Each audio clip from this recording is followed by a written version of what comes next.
Baik, kita sudah sampai di pertemuan 11, jadi nggak lama lagi kita nanti UAS ya. Nah, sesuai janji saya akan memperlihatkan bagaimana proses dari sebuah program itu dibuat. Oke, jadi sebelum UTS kemarin kita mempelajari bagaimana citra dan SIG itu berelasi ya, mengaruhi warna peta, bisa dibagi segmennya, dan yang hari ini ranahnya ke pertanian menggunakan lahan. Sebenarnya kalau masih ada lagi itu bisa dikaitkan juga dengan penyebaran COVID. Nah, cuman nanti ya. Ini terlalu luas bidang kita ini. Tapi kita coba nggak apa. Dan juga linear programming. Ini masih PowerPoint yang kemarin, tapi memang yang saya bahas bukan di situnya, melainkan di programnya. Nah, ini adalah tampilan ketika kita menggunakan pemrograman DLP. Nah, di DLP itu sendiri ada banyak tools, form. Jadi form-formnya ini yang kalau dibuat itu modelnya nanti dia fungsi. Nah, fungsi inilah yang nanti diisi dengan bahasa pemrograman. Nah, ini misal formnya ini. Saya misalnya model form input. Maka dia akan mulai if open picture dialog execute true. Jadi dia buka picture-nya, kemudian dia tampilkan form 6. Pak, form 6 itu yang mana? Oke, kita lihat dulu di sini. Form 6 itu beberapa, ada banyak form di sini. Nanti bisa kita lihat masing-masing. Jadi tampilannya seperti ini. Kenapa? Supaya kalian bisa ngerti dulu lah paling enggak model-model pemrograman itu gimana. Ini kalau kita pakai C++, jadi sebenarnya DLP itu bahasa pemrograman. DLP itu bukan permen atau apa, tapi dia bahasa pemrograman berbasis C-Sharp atau C++. Pascal zaman dulu yang sudah agak maju itu biasa menggunakan DLP. Dan kalau sekarang kan sudah pakai Java, Android dan sebagainya. Nah, kita tentu mengenal dari dasar dulu. Nah, ini nanti kalau kalian punya saudara di TI, kalian bisa tanya, biasanya udah semester 4, 5 tuh, atau yang ke atas tuh. Model ini gimana sih? Nah, dia nampakkan form 6, show, kemudian dia buka formnya. Jadi ketika dia diproses input, dia akan buka apa istilahnya gambar. Gimana Pak modelnya? Run input. Nah, dia akan buka gambar. Itu sebenarnya button untuk input aja. Cuman untuk input. Itu belum yang lain-lain, jadi panjang. Oke, cancel. Keluarkan dulu. Kemudian ada juga yang kedua, button apa? Kemiringan ketika kita pakai scanning pixel. Nah, ini sebenarnya yang sesuai dengan flowchart-nya. Jadi kalau tadi kemarin kita sudah di awal di input, kemudian kita lanjut ke binarisasi, Gaussian, kemudian pemrograman linear, dan seterusnya. Nah, itu masuk di mana? Jadi dia sebenarnya dideklarasikan dulu. Istilahnya apa ya ini? Plugin. Tahu plugin ya? Nah, plugin-pluginnya apa? Oke, baru dimasukkan nanti prosedurnya. Ini yang pemrograman kemarin yang agak detailnya. Jadi ada banyak form. Kalau di form 1 itu berarti ini form 1, dia tugasnya hanya memanggil saja, memanggil form-formnya yang ada di dalam. Jadi nggak begitu kompleks. Terus kompleksnya di mana Pak? Jadi sebenarnya kompleksnya ada di form yang lainnya. Misalnya seperti ini di unit 2-nya. Bagaimana dia memanggil juga nanti beberapa di unit 3, unit 4, unit 5, unit 6. Nah, ini sebenarnya kurang begitu kompleks karena dia hanya pemanggilannya. Saya akan lihatkan source code aslinya. Oke, jadi source code aslinya modelnya seperti ini. Nah, modelnya source code itu seperti ini. Jadi total gambarnya, produknya, nah itu seperti ini. Kalau saya buka misalnya unit 1, nah dia akan menampilkan program aslinya di dalam sini. Kalau tadi itu kan formnya ya, formnya. Kalau kita tadi buka yang satu ini formnya. Tapi kalau sudah detail, jadi seperti ini, dia tampilan, kemudian pemrosesan, captionnya, kemudian ini mau mengatur skala lebar tingginya, untuk scroll box-nya, Kemudian nanti captionnya apa, normalisasi dan sebagainya. Ini ada di sini ya, sebentar saya lihatkan. Normalisasi ada di mana?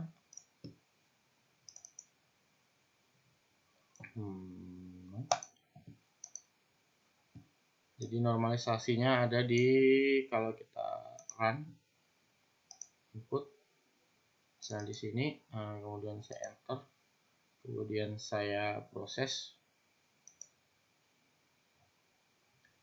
Nah, kemudian kalau saya mau normalisasi, nah ini model-model inilah yang sebenarnya ada yang tadi di menu 1 ya. Nah ini. Kemudian selain dia memanggil tadi, sorry agak panjang ini.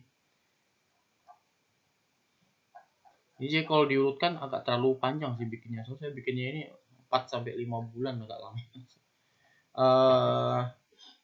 Kita pelan-pelan ya. Saya lihatkan dulu strukturnya dari atas. Jadi biasanya kalau di Delphi dia dimulai dari deklarasinya dulu, variabelnya. Button-buttonnya.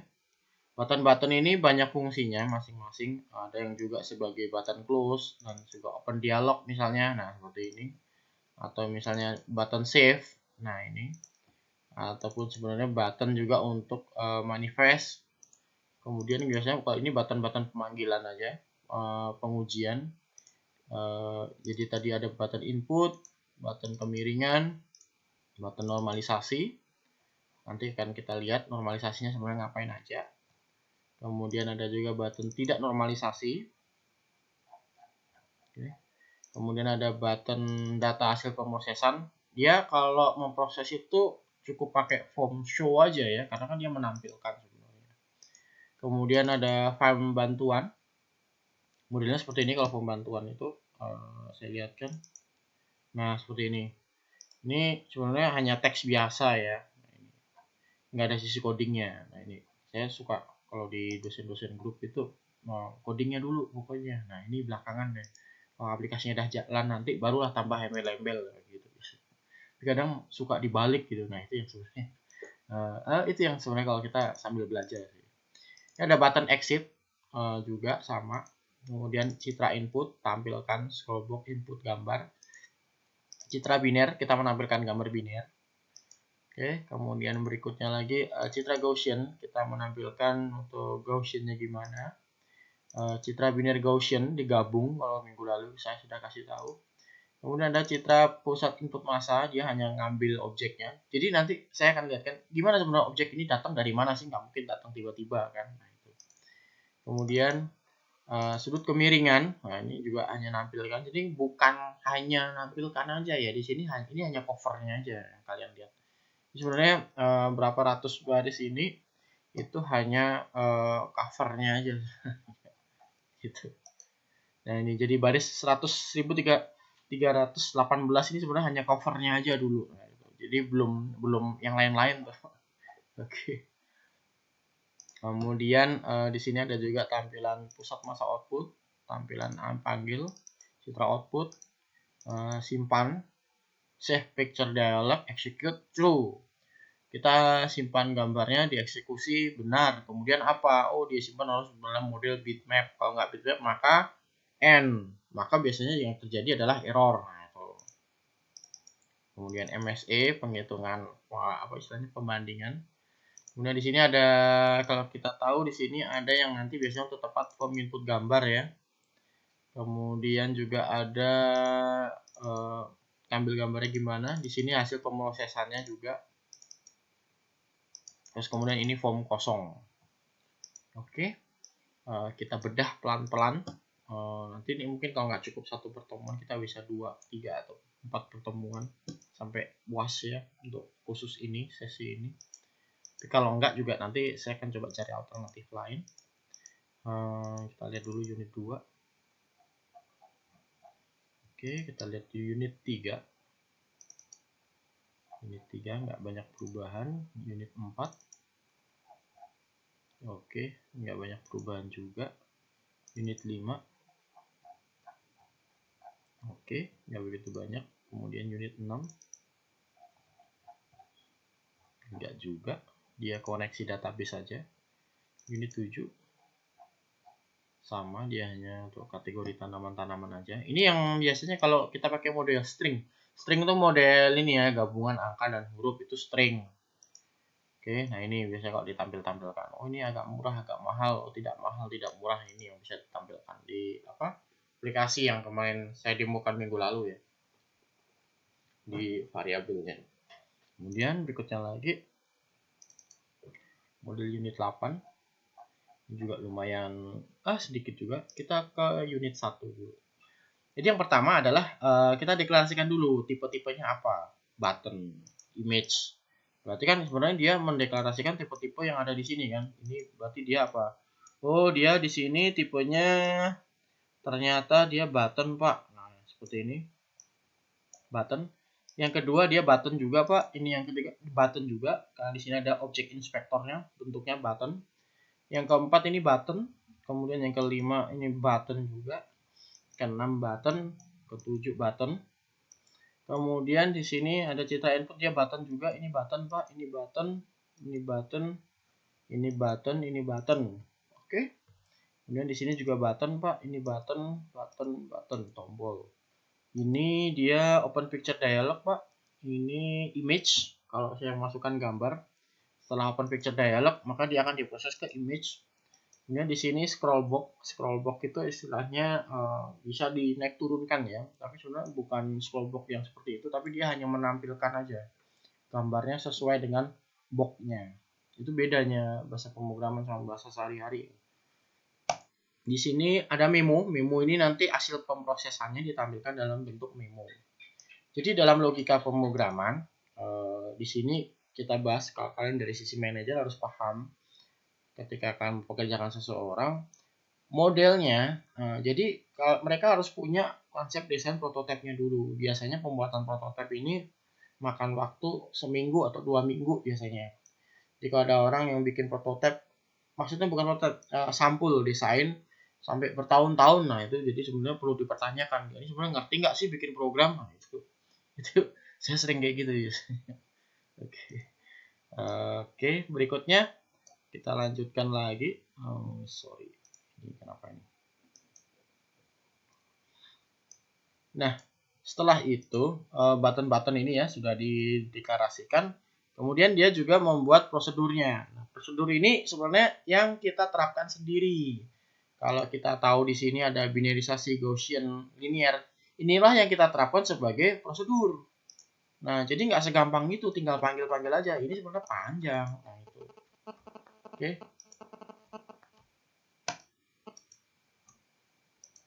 Kemudian sebentar.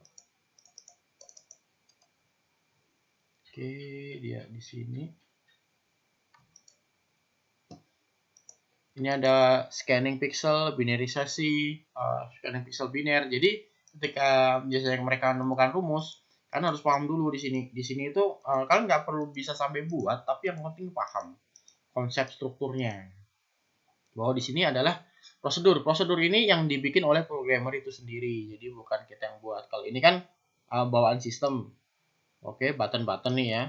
Kalau di sini ini yang kita buat sendiri, normalisasi, tampilkan atribut input, waktu pemrosesan, waktu normalisasi, nah konstan. Juga ada yang namanya konstanta. Di sini bisa kita rubah masing-masing. Kalau yang kita tahu, yang saya kasih tahu waktu itu kan misalnya batas kemiringannya misalnya 2,7 ya. 2,7 itu diambil dari berapa derajatnya kemarin. Kalau nggak salah itu memang 2,7 standarisasinya. Paling kecil bahwa dia dikatakan dia layak. Tidak perlu normalisasi. Kalau di atas normalisasi batas kemiringan 2,7 derajat, oh dia perlu normalisasi, Pak. Nah, itu. Kemudian selanjutnya ada tipenya RGB byte ya. RGB itu red, green, blue modelnya. Cek boolean. Nah, ini bilangan boolean setelahnya. Kemudian selanjutnya ada integer. Integer ini memang yang tidak boleh pakai. Biasanya memang murni angka ya integer ini. Kemudian ada RGBI, ini iterasi. Kemudian ada array. Array ini di sini dia mengurutkan, kalau kalian pernah tahu rak sepatu atau rak penyimpanan perpustakaan, itu sesuai kan dengan buku-buku jenis-jenisnya. Nah, itu adalah konsep array sebenarnya. Bahasa kerennya, bahasa pemrogramannya itu array. konstanta array. Nah, ini ini saya simpulkan misalnya konstanta. Kemudian ada sudut juga, sudut rotasi juga, kemudian arahnya kemana, itu pakai string. Arah tuh yang mana Pak? Kalau tahu minggu lalu kita belajar arah pengedukan, nah itu pakai string kan modelnya sebenarnya. Berikutnya lagi cek model boolean, kemudian keterangannya string misalnya, kemudian keterangan output, keterangan proses. Berikutnya juga ada total koreksi integer, ibaratnya dia berapa kali pemrosesannya. Nanti kemudian jenis tanaman string, misalnya apa tanaman yang bisa kita tanamin, bukan batu, palawija, mungkin padi atau apa, bambu dan sebagainya. Harga lahan string. String ini kombinasi angka huruf tapi tetap di komputer dibaca sebagai objek. Itu string namanya. Kemudian ada variabelnya, form 1. Form 1 di sini kalau kalian tahu form 1 yang mana, berarti kan ibaratnya form 1 ini saya lihatkan. Nah, ini dia form 1. Oke. Ada variabelnya, form 1 gambar input, kemiringan ya. Kemudian bitmap, biner, nomor 1, 2, 3, 4, 5 misalnya. Dia diambil dari sini. Kemudian array-nya pakai RGB, integer, L1, T1, lebar, tinggi. Kalau gambar kan begini kan, misalnya kotak gambarnya, kotak begini, dia kan harus ditentukan lebar 1 berapa, lebar 2 berapa, tinggi 1 berapa, tinggi 2 berapa, lebar 1 berapa, lebar 2 berapa. Nah itu, jadi bukan dengan sembarangan tiba-tiba ini gambar, nggak mungkin, komputer nggak paham itu. Oke, jadi ini sebenarnya kalau connect apa ya, kita ngomong sama komputer, nah itu modelnya seperti ini. Oke, kemudian ada batas-batas sudutnya, bilangan real, sudut bilangan real. Kemudian proses normalisasi lahan, dia boolean, berapa kali gitu ya. Kemudian cek input, cek output, itu boolean juga. Implementasinya kita pakai ini misalnya unit 1 sampai 8. Ini ya. Itu artinya apa Pak? Jadi ada form sampai 8 form sebenarnya. Oke.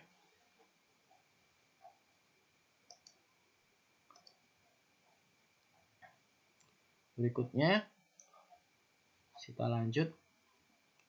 Sebentar. Nah, kemudian ada fungsinya, fungsi waktu pemrosesan itu pakai integer. Misalnya waktu pemrosesan berapa second, itu berapa detik, nah itu, atau milidetik kalau di sistem. Modelnya gimana? Kalau kalian tahu di sini yang kemarin pernah saya input, ada error sedikit ya. Oke, ini harusnya hapus ini. Apa ini? Kalau kalian tahu waktu itu yang ini, misalnya enggak.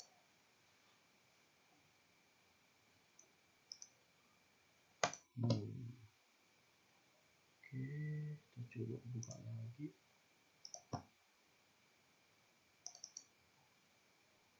Waktu pemrosesan.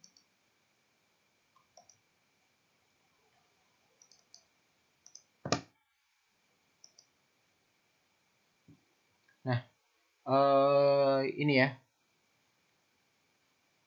Misalnya, sebentar.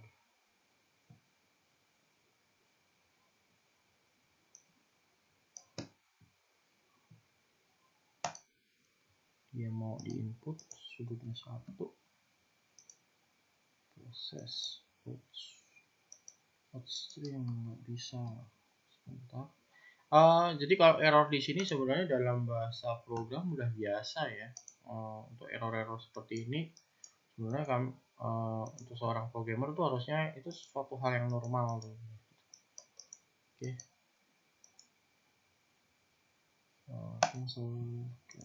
Oke. Saya coba lagi dulu. Oke, kita coba proses dulu. Input.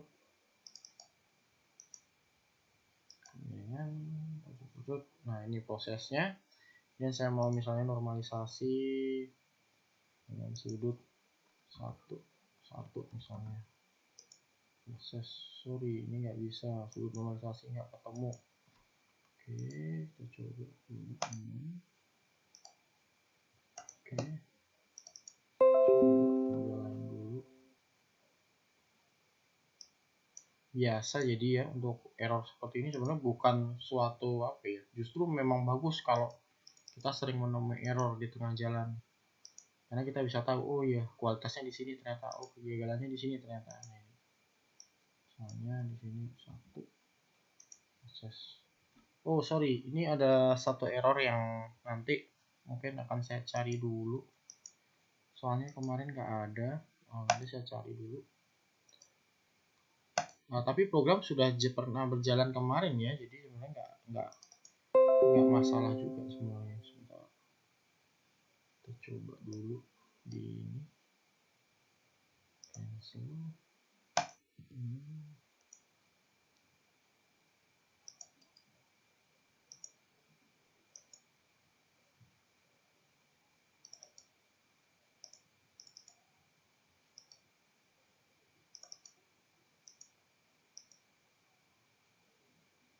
Oke, kita input citra biner Gaussian,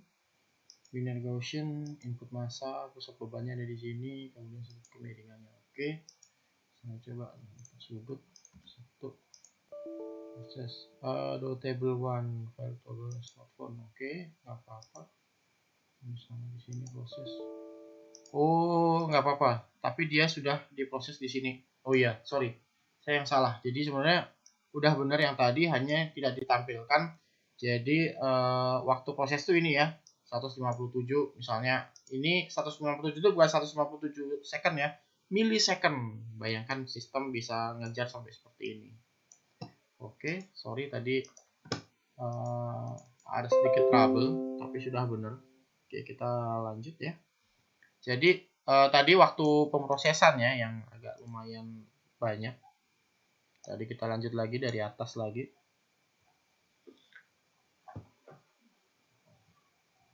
Batas kemiringan sudah, unit-unit. Kemudian di sini ada fungsi-fungsi tadi yang date time, waktu.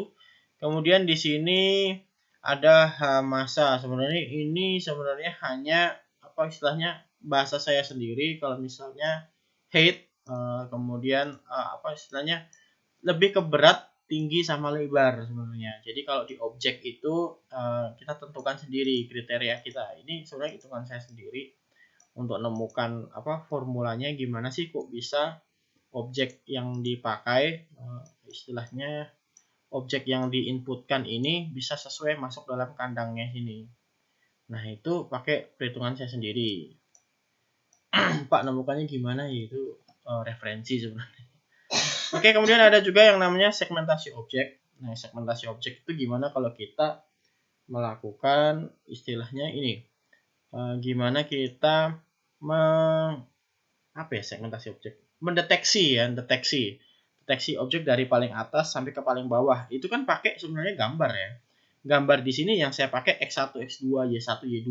Jadi kalau tadi kan ada lebar sama tinggi, jadi sebenarnya selain itu juga kita pakai X1, X2. Misalnya X1, X2, Y1, Y2 misalnya. Oke.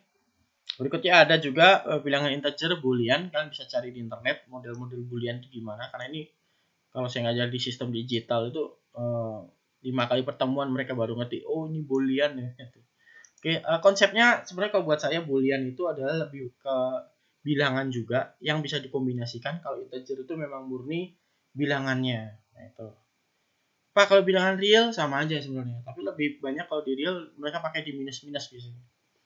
Kemudian ada for y. Nah, ini perulangan sebenarnya. Nah, kalau dia dapat y tidak sama dengan 0, maka tingginya itu dikurangi 1. X tidak sama dengan 0, maka lebarnya dikurangi 1. Ini juga rumus sendiri. Ketika dicek, maka dia mungkin biasanya salah, kemudian berakhir. Nah, berikutnya sampai titik yang jenuh.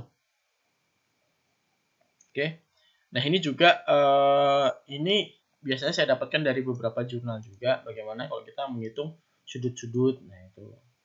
Jadi sebenarnya apa yang ada di matematika kita bisa pindahkan di program, walaupun kadang nggak sesuai. Ya memang beberapa nggak sesuai, tapi beberapa pasti sesuai. Hanya modifikasi titik komanya saja yang memang perlu teliti. Nah, oke, kemudian ada penyimpanan di sini temporary ya, temporary 1, temporary 2. Kalau dia misalnya dirotasi nih, kalau misalnya kita tahu gambar lalu dirotasi sekali, berarti kan dia nyimpan hasil temporary-nya ini kan, tapi tidak kita tampilkan. Dilanjutkan ke hasil yang kedua. Nah, berikutnya sampai hasil ending yang memang kita tampilkan. Karena nggak mungkin gambar temporary mau ditaruh mana. Tempatnya sudah tidak cukup. Nah, itu. Oke. Sebenarnya bukan cuma nggak cukup sih sebenarnya. Oh iya, nanti programmer tambah pusing nanti. Nah, itu. Biasa yang saya sering dengar kayak gitu bisa. Kemudian ada X dan Y. Kemudian juga jika false apa. Kemudian ini sebenarnya rumus RGB untuk scanning pixel juga. Oke. Nah, untuk merubah jadi hitam, kalau kalian tahu tadi waktu yang pertama kali tadi dirubah jadi hitam dulu ya sebelum jadi apa namanya?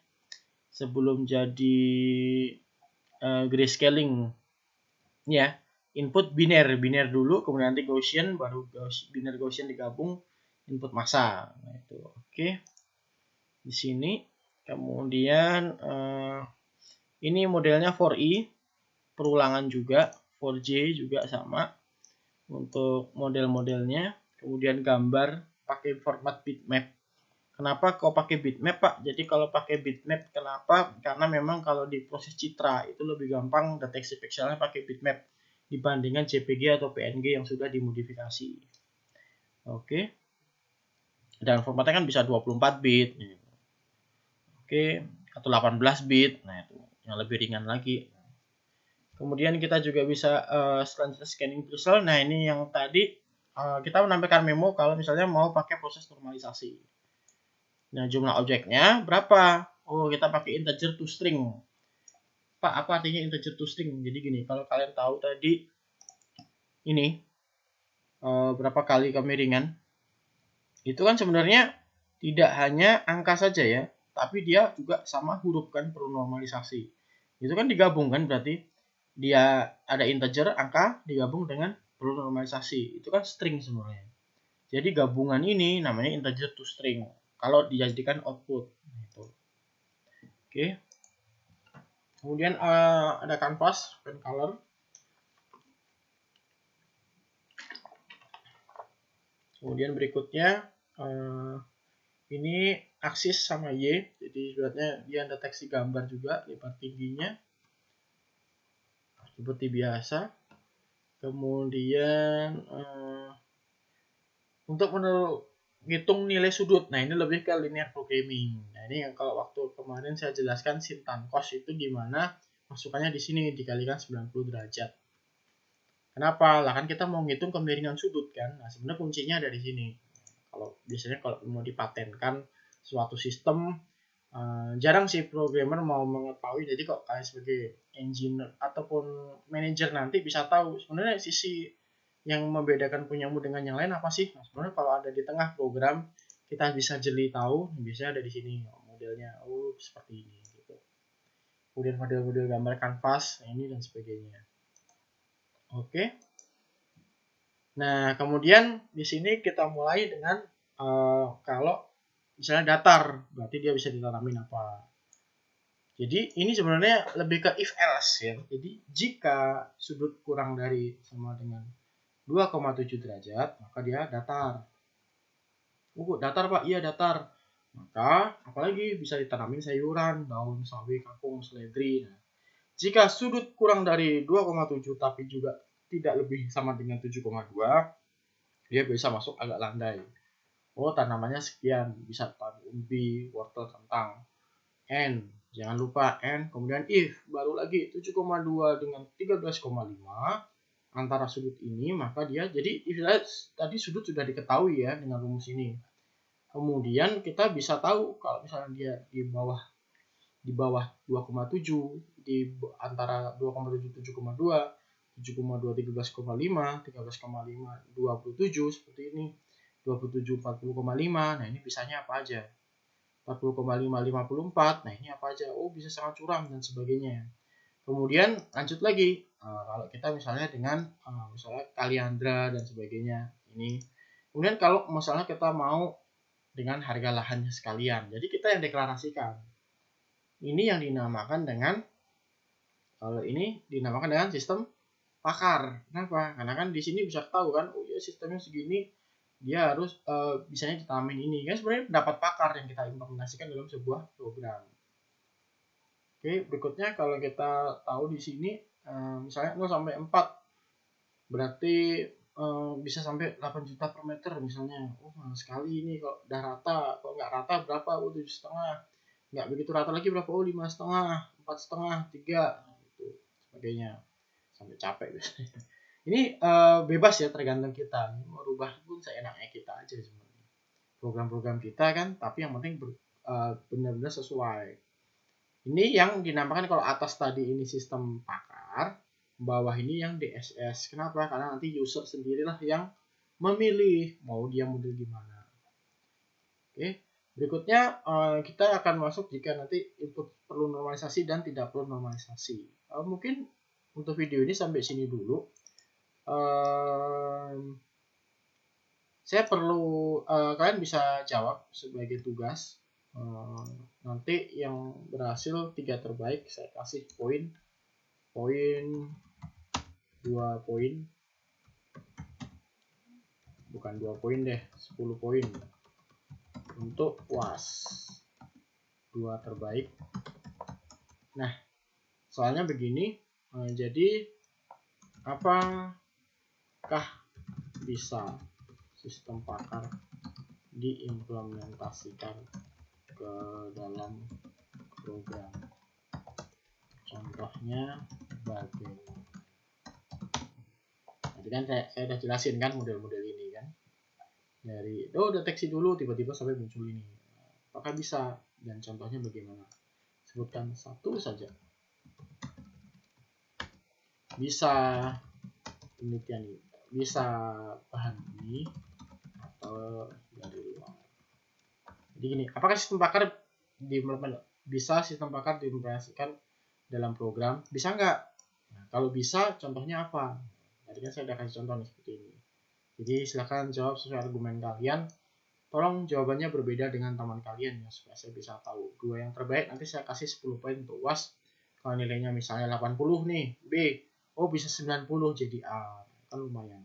Oke, cukup sekian. Terima kasih.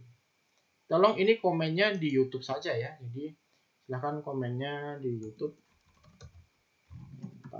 Di video YouTube saja, sertakan nama underscore.